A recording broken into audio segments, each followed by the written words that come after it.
Kia ora, and welcome to day 3 of the Beer Jug Advent Calendar Drink Along. I've got Finny here. Hey, Hey, Finn. hey, Luke. We are drinking your lovely looking Saison. I say lovely looking. I haven't tried it yet. It's probably good. You normally make good beers. Try to, try to. We'll both give it a whirl at the same time. I think I Yeah. only had one of these. 3, 2, 1. Crack. 3, 2. Oh, sorry, I've already gone. Right, Finny. Obviously, you couldn't join me here at Beer Jug Towers to drink this beer. Where are you? Just down in Kaikoura, brewing some beer. I've got my Operation Deep Freeze. It's a glass from the Antarctic. Oh, Pretty very cool. yeah. Good. So, Hey, cheers. cheers.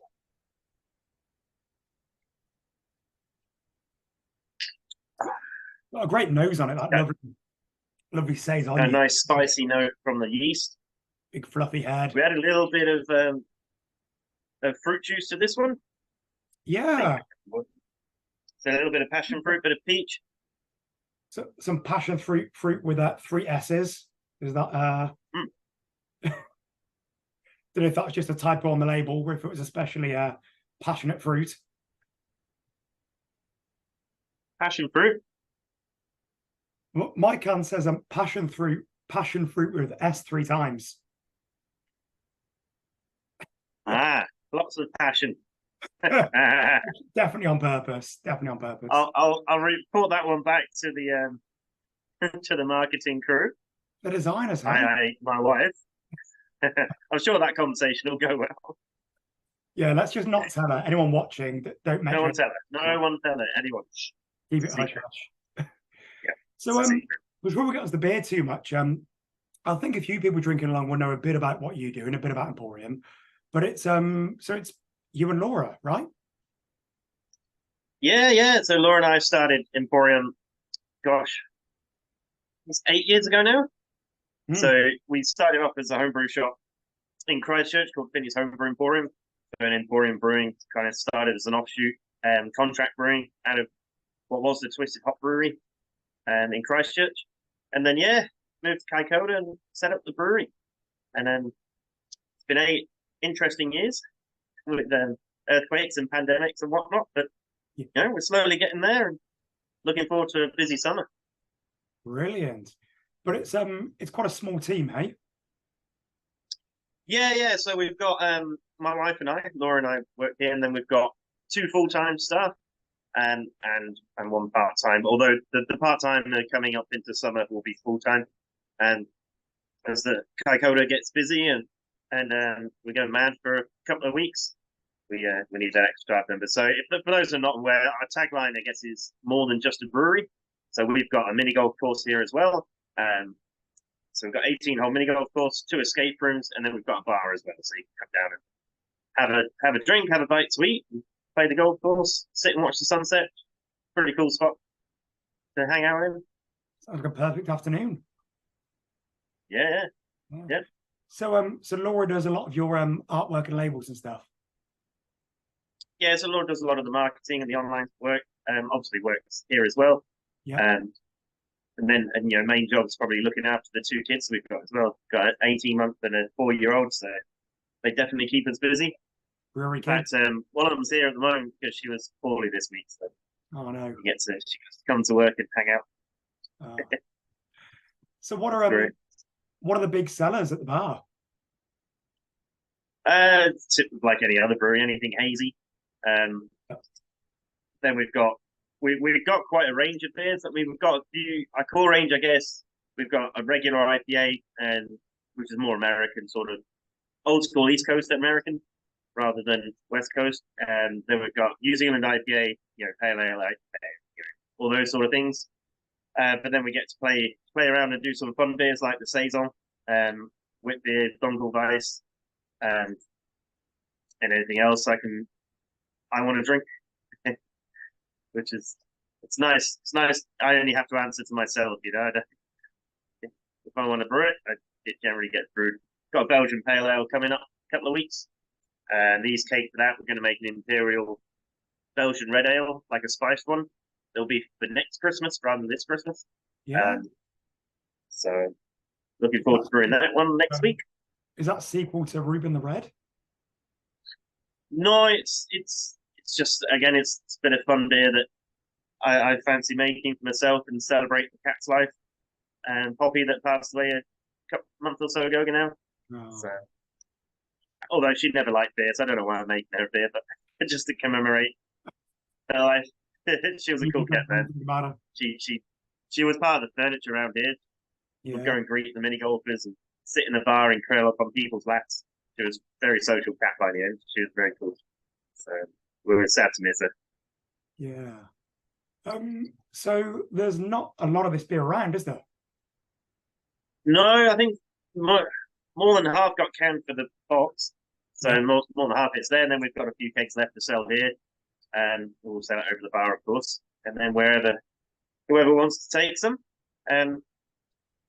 The saisons are great fun. Over the last we started naming the saisons we make after things that happen in Taskmaster. So if anyone's aware of Taskmaster in the UK, I think there's been 4 series here as well. Yeah. So it started with I brewed one called Handsome Herbert, and that was because in the Taskmaster book that you can get, they reckon the term handsome Herbert hadn't been used enough on Google, so they wanted more Google replies, which was quite funny because the book is called "Bring Me the Head of the Taskmaster," and basically it's like a massive search around. So if you go through the book and answer everything, you'll get enough clues to find, hopefully, then work out where the Taskmaster's head is. And if you found it first, you got a big prize and all the rest of it. And it was funny, someone actually emailed me who'd been working on that, and it said, is it by any chance I have to come to your bar, order a Handsome Herbert, and you'll like bring me the head of the Taskmaster? He said, I'm not committing to going to New Zealand just yet to come and get this thing, but and I was like, no, I'm just a fan from afar, you know. But it's funny that someone thought they'd have to come here and order the beer to complete this book. So since then, we've had the Strength in Archers, which is Joe, the bearded guy. Joe, I can't remember his name. And funnily enough, we've had Hippo Gate, which was when one of the contestants was trying to draw a hippo, and the other contestant wasn't getting it. Went absolutely apoplectic on him. But then this one, Under the Table, is kind of like an unwritten rule now that if you're a contestant on Taskmaster, that you look under the table. It's like because the task where the boat's from, yeah, the quote on it was it Dejavu de la Mesa. I probably murdered the Spanish on that. Means under the table, and it was a task where they had to build a bridge, and if they'd looked under the table, there was a bunch of building materials. And John Richardson, who was one of the contestants, even said to Alex, do you know what that means? And he was like, yes. And he never followed up on it. And he knew it meant under the table in Spanish, but then didn't make the next connection to look under the tables. Yeah, he almost nailed the task, missed it completely, like everybody else did. But you're clearly a big fan of puzzles with the escape rooms at your place as well. So yeah. Your street. Have you so the escape rooms do they rotate and change? Do you mix them up? Do you set the about every 18 months we seem to be we've just opened a new one.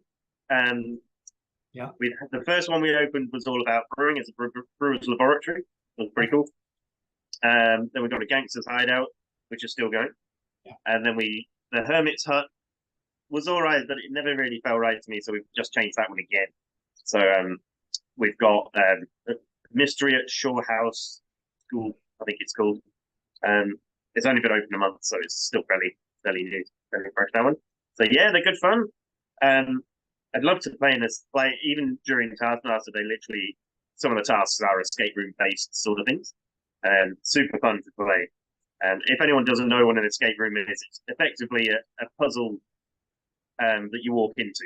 It is an easy way to describe it. So you go into a room or a series of rooms, and things will be locked, and you have to figure out the codes to sort of work your way through a scenario and escape out the other end, or complete the scenario Yeah, a lot of fun, definitely.